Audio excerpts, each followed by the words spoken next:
This video contains news and analysis related to a recent terror attack in Kashmir. The content may include sensitive visuals and discussions that could be distressing to some viewers.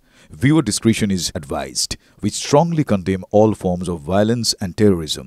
The purpose of the content is solely to inform and create awareness based on verified reports. যদি এমবিএচ kitchen king কিচেনে থাকে তো আমরা যা ইচ্ছে তৈরি করতে পারি। বেগুনের ভর্তা, আলু কফি, ভিন্ডি মশলা, আরো অনেক কিছু। MBH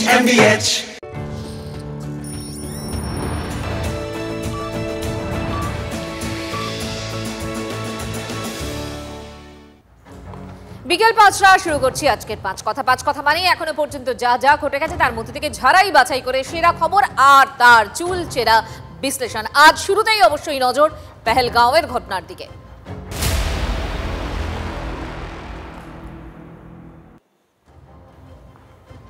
পেহেলগাঁওয়ের হামলা আমরা দেখেছিলাম এবং তারপর অপারেশন সিঁদুর দেখেছিলাম এবং তারপর অপারেশন মহাদেব চলছিল আর তারপরই তার ক্ষেত্রেই কি দেখলাম আমরা, হামলাকারী ৩ জঙ্গি খতম। কাশ্মীরে মাস্টারমাইন্ড সুলেমান মুসাকে নিকেশ যৌথ বাহিনীর শ্রীনগরে জঙ্গি দমন অভিযানে বড় সাফল্য পেল বাহিনী।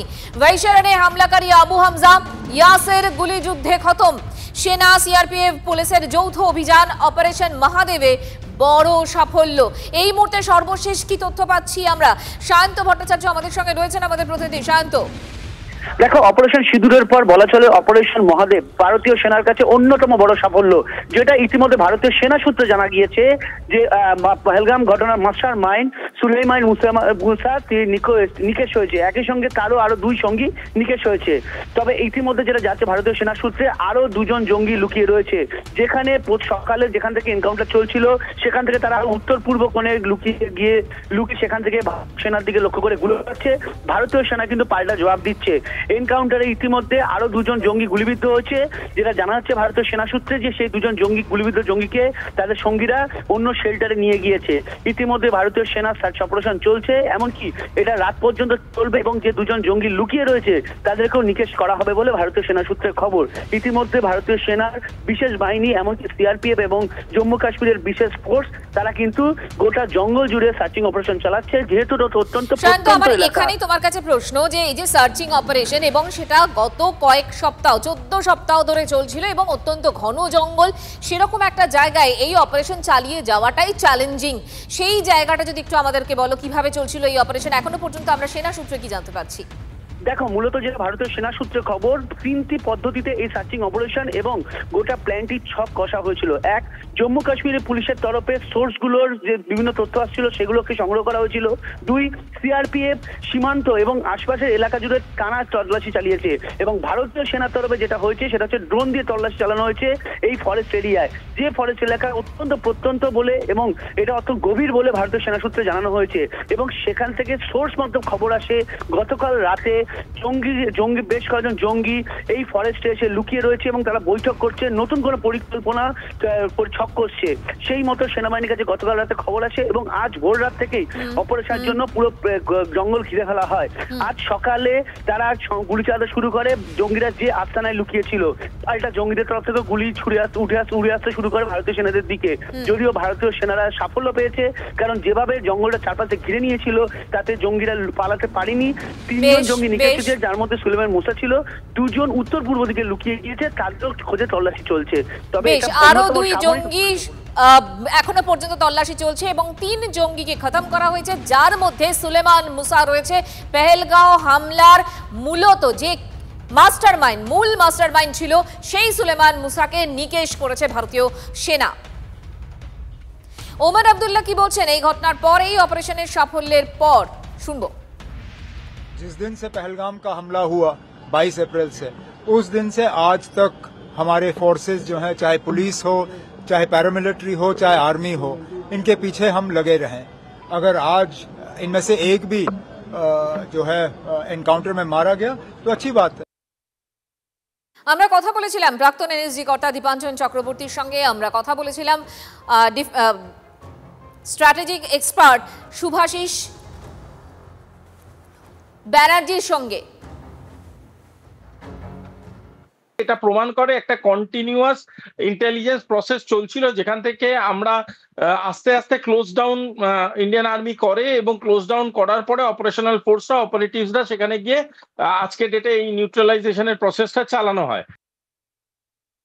এটা নিঃসন্দেহে একটা বিরাট বড় সাফল্য ভারতের জন্য, এবং একটা বিরাট বড় বার্তাও গেল কিন্তু পাকিস্তানের বা পাকিস্তান প্রেমীদের কাছে। এই অপারেশন মহাদেব যেরকম ভাবে করছে, সমস্ত এজেন্সি ভারতবর্ষের, এনআইএ, আর্মি, রাষ্ট্রীয় রাইফেল সবাই মিলে, সেখানে এর থেকে বাঁচার কোনো সম্ভাবনা নেই, ছিল না, নেই, থাকবেও না, কেউ বাঁচবে না। এটা একটা বিরাট সাফল্য। একটু ধৈর্য ধরতে হবে দেশের মানুষকে।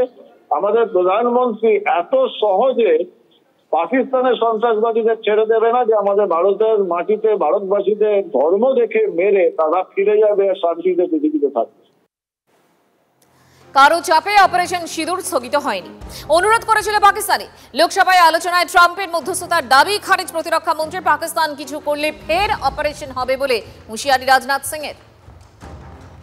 अध्यक्ष महोदय, 7 मई 2025 को रात्रि 1:05 भारतीय सशस्त्र बलों ने ऑपरेशन सिंदूर प्रारंभ किया। पूरा ऑपरेशन मात्र, अध्यक्ष महोदय, जानकर पूरे सदन को प्रसन्नता होगी कि विद इन 22 मिनट्स पूरा ऑपरेशन समाप्त हो गया और हमने आतंकवादियों को उनके घर में घुसकर मारा। यह सिंदूर की लाली शौर्य की कहानी है, भारत के मस्तक पर वीरता की निशानी है। 10 मई की सुबह जब भारतीय वायुसेना ने पाकिस्तान की मल्टीपल एयरफील्ड्स पर करारा प्रहार किया तो पाकिस्तान ने हार मान ली और हॉस्टिलिटी रोकने की उन्होंने पेशकश की। यह पेशकश इस कैविएट के साथ स्वीकार की गई हम लोगों के द्वारा कि यह ऑपरेशन केवल पाज किया गया है, स्थगित किया गया है, यह ऑपरेशन समाप्त नहीं हुआ है। इस ऑपरेशन का मकसद टेररिस्ट कैंप और उनके सपोर्टर्स को टारगेट करना, उन्हें नेस्त नाबूद करना था और ये साफ संदेश देना था कि भारत आतंकवाद के विरुद्ध जीरो टॉलरेंस रखता है। भारत ने कार्रवाई इसलिए रोकी क्योंकि कॉन्फ्लिक्ट के पहले और उसके दौरान जो भी पॉलिटिकल और मिलिट्री ऑब्जेक्टिव्स तय किए गए थे उसे हम पूरी तरह से हासिल कर चुके थे। इसलिए यह कहना, यह मानना कि यह ऑपरेशन किसी दबाव में रोका गया था, यह बेबुनियाद है और सरासर गलत है। আপনি পাহারাদার হলে কিভাবে জঙ্গিরা ঢুকে 26 জনকে মেরে দিয়ে চলে গেল? অপারেশন সিঁদুর নিয়ে আলোচনায় প্রধানমন্ত্রীকে আক্রমণ কল্যাণ বন্দ্যোপাধ্যায়। আপনি মাননীয় প্রধানমন্ত্রী, আপনি হাউসে বলেছিলেন 2014 সাল থেকে শুনে আসছি যে আপনি পাহারাদার, ভারতবর্ষের পাহারাদার। আপনি এমনই একটি পাহারাদার যে 4 জন টেররিস্ট ঢুকলো, গুলি করে মেরে দিয়ে 26 জনকে মেরে দিয়ে চলে গেল, টাক টাক টাক টাক করে বাইরে বেরিয়ে চলে গেল। বাবা, কি পাহারাদার আমার! আর পাহারা দেবেন না, দয়া করে আপনাকে বলছি। আপনি জানেন এবার পাহারা দেওয়ার দরকার নেই। আপনার মতো পাহারাদার থাকলে আরো ভারতীয়র মৃত্যু হবে। আমাদের বিএসএফ সিএসএফ নেই। মাননীয় অমিত শাহ। এশিয়া কাপের ভারত পাক ম্যাচ নিয়ে মুখ খুললেন সৌরভ। পহেলগাঁওয়ে জঙ্গি হামলার পরে ভারতের কি উচিত পাকিস্তানের বিরুদ্ধে খেলা? এই প্রশ্নের জবাব দিলেন সৌরভ গঙ্গোপাধ্যায়। খেলা চলুক, ভারত পাকিস্তান ম্যাচকে স্বাগত সৌরভে। তার মতে অবশ্যই দু দেশের খেলা উচিত। কেন উচিত সেই ব্যাখ্যাও দিয়েছেন সৌরভ। সৌরভের কথা থেকে স্পষ্ট, তিনি সন্ত্রাসবাদের বিরুদ্ধে হলেও খেলা বন্ধ করার বিরুদ্ধে নন। Sports is different. I'm happy that they are playing. It's an honest confession. Pahalgam should not happen. Death should not happen. But sports is sports. So, हमारे मते ठीक है, game should go on. पहले भी इंडिया पाकिस्तान न्यूट्रल वेन्यू पे होता था। बाइलैटरल्स तो बहुत समय से बंद है, न्यूट्रल वेन्यूज पे होता है। এশিয়া কাপ নিয়ে কথা হচ্ছে। এই মুহূর্তে ভারত পাকিস্তানের একসঙ্গে এই সম্মুখ সমর অর্থাৎ ম্যাচ খেলা উচিত কিনা সে নিয়ে বিভিন্ন রকম বিতর্ক দেখা যাচ্ছে। ম্যাচ নিয়ে সায় নেই আজহারের। দ্বিপাক্ষিক সিরিজ যখন বন্ধ তখন আন্তর্জাতিক অন্য টুর্নামেন্টও বন্ধ থাকা উচিত। ভারত পাকিস্তান ম্যাচ নিয়ে মত প্রাক্তন ভারত অধিনায়ক মোহাম্মদ আজহারউদ্দিনের। मैं इसमें तो कुछ बोल नहीं सकता। मैं तो हर बार बोलता हूँ कि अगर हो तो हर चीज़ होना चाहिए, या नहीं तो फिर ये नहीं होना चाहिए। मेरा पहले से ही स्टैंड रहा है कि अगर आप नहीं खेल रहे तो कोई भी बायलैटरल नहीं खेल रहे तो मेरे ख्याल में इंटरनेशनल इवेंट्स भी नहीं खेलना चाहिए, जहाँ तक ये मेरा मानना है। बट लेकिन गवर्नमेंट क्या डिसाइड करेगी, बोर्ड क्या डिसाइड करेगी, वही होगा। ভারত পাক ম্যাচ হওয়া উচিত না হওয়া উচিত নয়, এ নিয়ে দিলীপ ঘোষের মন্তব্য। যে দেশ সবসময় আমাদের বিরোধিতা করছে সেই দেশের সঙ্গে খেলার আগে আমাদের দুবার ভাবার দরকার আছে। কারণ কি প্রত্যেকবার এরকম পাকিস্তান করে, ভারত বয়কট করে, আবার আমাদের লোকেরা অনেকে বললেন যে এটা মেনে নেওয়া উচিত, আবার আমরা শুরু করি, কিন্তু তার রেজাল্ট ভালো কিছু পাওয়া যায়। এর সঙ্গে দেশের লোকের সেন্টিমেন্ট যুক্ত, কারণ ক্রিকেটটা ভারতের জাতীয় গেমের চেয়েও বেশি পপুলার। তো এই জন্য সাধারণ মানুষ কীভাবে নিচ্ছেন সেটা ভেবেচিন্তে এগোনো উচিত। বাংলায় এসআইআর হওয়ার আগে বুথ লেভেল অফিসারদের প্রচ্ছন্ন হুঁশিয়ারি মুখ্যমন্ত্রী। ভোটার তালিকা থেকে কারো নাম যেন বাদ না যায় ভোটের সময় নির্বাচন কমিশনের আওতায়, কিন্তু ভোটের আগে ও পরে থাকতে হবে রাজ্য সরকারের অধীনে। কেউ যেন হেনস্থার শিকার না হয়, অনুরোধের মোড়কেই হুঁশিয়ারি মুখ্যমন্ত্রী। জেলা শাসকদেরও ভূমিকা নিয়ে প্রশ্ন মমতার। ডিএমদের একটু চোখ কান খোলা রাখতে হবে। অনেক সময় আমি দেখছি ডিএমরা দায়িত্ব দিয়ে দিচ্ছে নিচের কাউকে, তারা কিন্তু খেয়াল রাখছে না। এই যে পশ্চিমবাংলা থেকে প্রায় 1000 লোককে নিয়ে গেছে ট্রেনিং করবার জন্য দিল্লিতে, আমি জানতামই না। এটা ডিএমদের উচিত ছিল অ্যাটলিস্ট আমাদের ইনফর্ম করা, আমাকে না করুক সিএসকে ইনফর্ম করা। আপনারা বিএলও যেসব লিস্ট করেছেন, বিএলওদের কাছে আমার অনুরোধ থাকবে ভোটার লিস্ট থেকে কারো নাম যেন বাদ না যায় সেটা দেখার। মনে রাখবেন ইলেকশন কমিশন তার নোটিফিকেশান যখন হবে ডেট অফ ইলেকশন, তখন থেকে এটা ইলেকশন কমিশনের আন্ডারে যায়। তার আগে স্টেট গভর্নমেন্ট, আবার ইলেকশনের পরেও স্টেট গভর্নমেন্ট। সুতরাং এটা মনে রাখবেন, আপনারা চাকরি করেন স্টেট গভর্নমেন্টের, কোনো মানুষকে অযথা হ্যারাস করবেন না। প্রথম থেকে বিএলওদেরকে ধমকি দিচ্ছেন যাতে বিএলওরা তাদের কাজটা যেন না করতে পারে। কারণ পুরোটাই ভয় হচ্ছে যে এবারে 2026-এর নির্বাচনে এবারে বুঝতে পারছে যে এই সরকার আর জাল ভোটার দিয়ে এই বৈতরণী পার হতে পারবে না। কারণ মানুষের ওপর বিশ্বাস হারিয়ে গেছে, সেই অনুপ্রবেশকারী রোহিঙ্গাদের ভোটার আইডি কার্ডের ওপর ভরসা করেই ওনাকে জিততে হচ্ছে। এই ভোটগুলো যদি বাদ চলে যায় তাহলে বিএলও কেন মানে এই সরকার পুরোপুরি ভাবে বাংলা থেকে চলে যাবে। পরিষ্কার যে অন্যায়ভাবে মুখ্যমন্ত্রী বলেছেন অন্যায়ভাবে নাম বাদ না দিতে, তো এটা হুমকি হতে যাবে কেন? আপনি কি অন্যায়ভাবে নাম বাদ দেওয়াকে সমর্থন করেন? যদি সত্যিই কেউ অবৈধ নাগরিক থাকে সেটা নির্বাচন কমিশন ভেরিফাই করুক, কিন্তু সেইটার জন্য দাঁড় করিয়ে তিনি অন্যায়ভাবে ন্যায্য মানুষের নাম বাদ দেবেন আর সেই কথা বলাটা হুমকি হবে কেন? বিজেপি শাসিত রাজ্যে বাঙালিদের উপর অত্যাচারের অভিযোগে ফের সরব মুখ্যমন্ত্রী। বাংলা ভাষার কথা বললেই অত্যাচার করা হচ্ছে। অসম থেকে বাংলার এনআরসি নোটিশ পাঠানো হচ্ছে। সাহস হয় কোথা থেকে? প্রবল উষ্মা প্রকাশ মুখ্যমন্ত্রীর। শিশু মহিলাদেরও অত্যাচারের অভিযোগ মমতার। রাজবংশী মতুয়া সংখ্যালঘুদের উপর অত্যাচারের অভিযোগ। চারিদিকে যারা বাংলা ভাষায় কথা বলছে অত্যাচার হচ্ছে। আসাম সব ডিটেনশন ক্যাম্প। আসাম গভর্নমেন্ট চিঠি পাঠাচ্ছে বাংলার কুচবিহার আলিপুরদুয়ারকে রাজবংশীদের, যে তোমাকে ফরেন ট্রিব্যুনালসে ইল্লিগাল ঘোষণা করা হচ্ছে। সাহস হয় কোত্থেকে? এই মানুষগুলোর পাশে আমাদের দাঁড়াতে হবে। বাচ্চাদের পর্যন্ত অত্যাচার থেকে রেহাই দেয়নি, মহিলাদেরও না। গুরগাঁওতে হরিয়ানায় 10টা ডিটেনশন ক্যাম্প করে লোক রেখে দিয়েছে।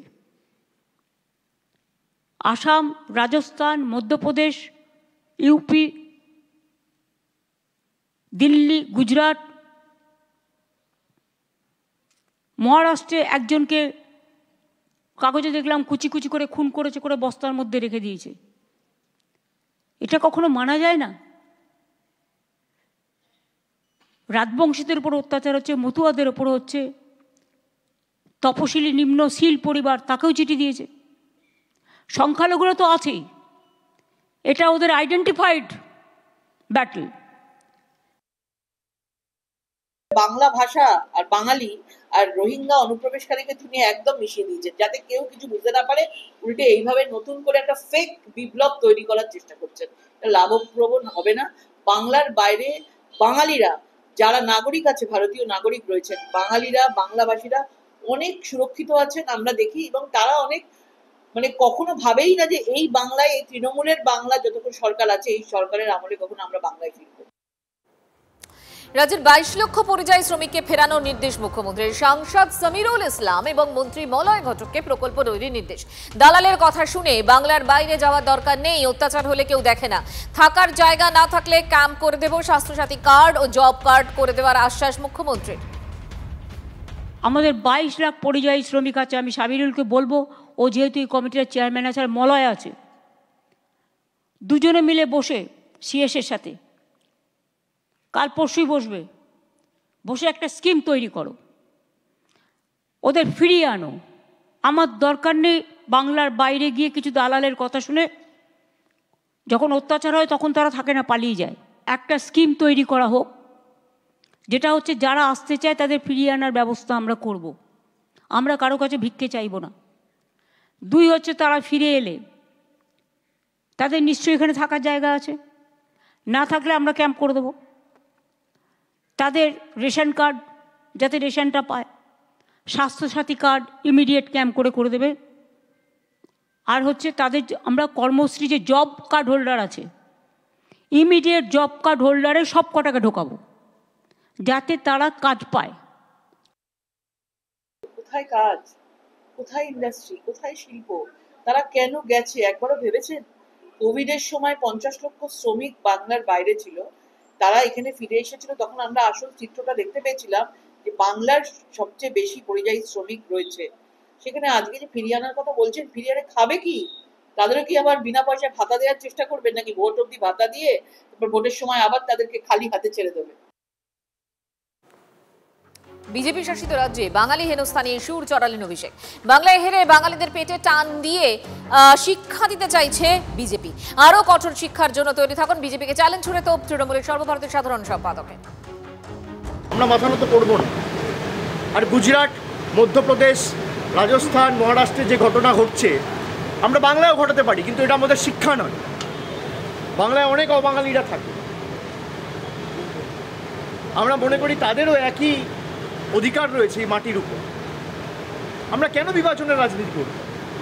বিভাজনের রাজনীতি যদি করতে হতো তাহলে তো একদম কুচবিহার থেকে শুরু করে জঙ্গলমহলের যেখানে বিজেপি ভালো ফল করেছে, তৃণমূল আশানুরূপ বা প্রত্যাশিত ফল 21-এ করতে পারেনি, আমরা সব প্রকল্পের কাজ বন্ধ করে দিতাম, করিনি। এটা দুর্ভাগ্যজনক এবং আমরা সরব হব। এবং আগামী দিনে বিজেপি যদি ভাবে যে বাংলার মানুষকে পেটে মেরে অপমানিত করে বাংলার মানুষকে শিক্ষা দেবো, আরও কঠোর শিক্ষার জন্য আপনারা নিজেরা তৈরি থাকুন। বাংলায় ভোটার তালিকায় অবৈধভাবে নাম তোলা হচ্ছে বিস্ফোরক অভিযোগ করে মুখ্য নির্বাচন কমিশনারকে চিঠি শুভেন্দু অধিকারী। গত সপ্তাহে সীমান্তবর্তী এলাকায় 70,000-এর বেশি ফর্ম 6 জমা পড়ে, ফর্ম 6 জমা পড়ে এবং সাধারণত যার পরিমাণ থাকে 20 থেকে 25,000। রাজ্য প্রশাসন বেআইনিভাবে রোহিঙ্গা ও বাংলাদেশি অনুপ্রবেশকারীদের ডোমিসাইল সার্টিফিকেট দিয়ে ভোটার তালিকায় নাম নথিভুক্ত করেছে। অভিযোগ বিরোধী দলনেতা শুভেন্দু অধিকারীর। 25শে জুলাইয়ের পর থেকে জারি হওয়া কোনো ডোমিসাইল সার্টিফিকেট যেন এসআইআর-এ গ্রাহ্য না করা হয়। মুখ্য নির্বাচন কমিশনারকে চিঠি দিয়ে অনুরোধ বিরোধী দলনেতার।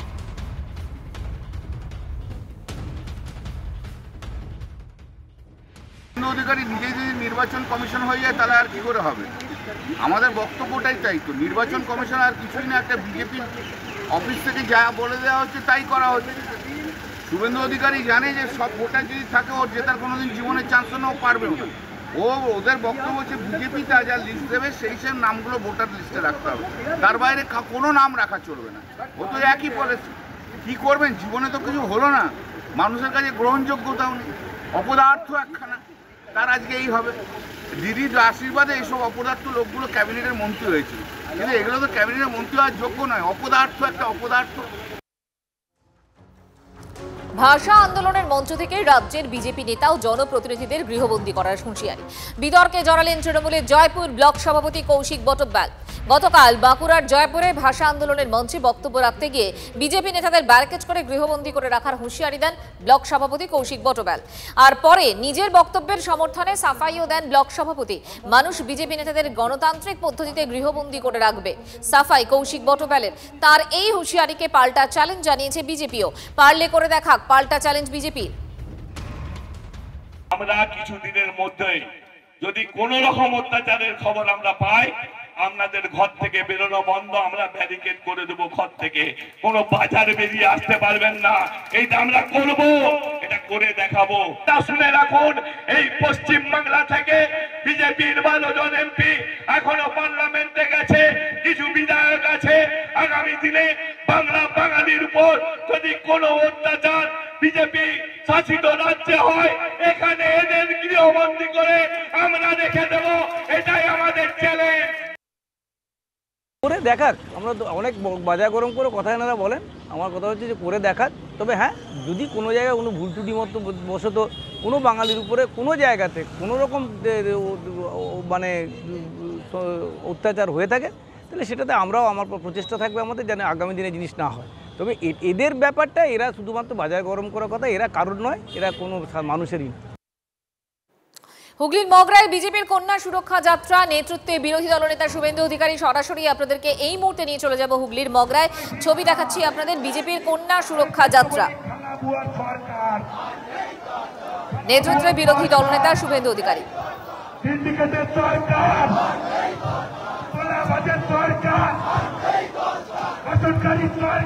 হুগলির মগরার ছবি এই মুহূর্তে দেখাচ্ছি সরাসরি বিজেপির কন্যা সুরক্ষা যাত্রা নেতৃত্বে বিরোধী দলনেতা শুভেন্দু অধিকারী।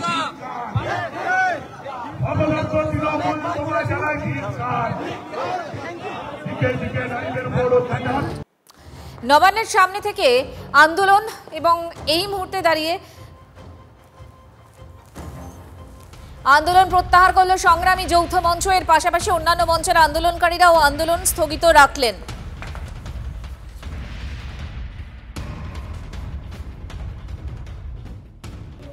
আবহাওয়া যেভাবে প্রতিকূল হয়েছে, আমাদের পক্ষেও একটা অসুবিধা হয়েছে, কারণ আমরা এটার জন্য প্রস্তুত ছিলাম না সেভাবে। আর দ্বিতীয় কথা হচ্ছে যে আজকে আমাদের যে লড়াইটা ছিল, মূলত একটা পরিস্থিতিতে আমরা নবান্ন চলো কর্মসূচি ডাক দিয়েছিলাম, কিন্তু পরিস্থিতি পরিবর্তন হয়। মাঝখানে হাইকোর্টে মামলা করিয়ে চেষ্টা করা হয়েছিল যে বিভ্রান্ত করার, পরে সেটাকে আমরা লফুলি করেছি।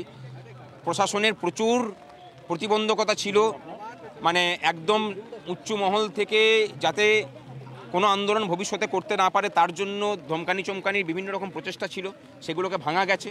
সমস্ত কিছুকে প্রতিবন্ধকতাকে উপেক্ষা করে আমরা যে আন্দোলন করেছি, আমরা ঠিক আছে, আমরা মানে খুশি যে আমরা পজিটিভ নোট নিয়ে এখানে শেষ করছি। বিজেপি, সিপিএম যারা এইসব অতৃপ্ত আত্মা যে রাজনৈতিক দলগুলো আছে, তাদের প্ররোচনায় পা দেবেন বলে মনে হয়েছে। গণতান্ত্রিক রাজ্য, ফলে যে কেউ কোনো কর্মসূচি তারা করতে পারেন। গ্রুপ সি, গ্রুপ ডির অন্তর্বর্তীকালীন যে ভাতা মানবিকতার খাতিরে মমতা বন্দ্যোপাধ্যায় দিচ্ছিলেন, যা আটকাতে চাইছে তারাই আবার এই মিছিল করতে চাইছে। ওনাদের দলগুলোতে মিটিং মিছিলে লোক হয় না, তো সেই জন্য এদেরকে সমস্যায় ফেলে এদের যন্ত্রণা, এদের আবেগকে মিসলিড করে তাদেরকে দিয়ে খানিকটা রাজনীতি করাবার চেষ্টা করছেন।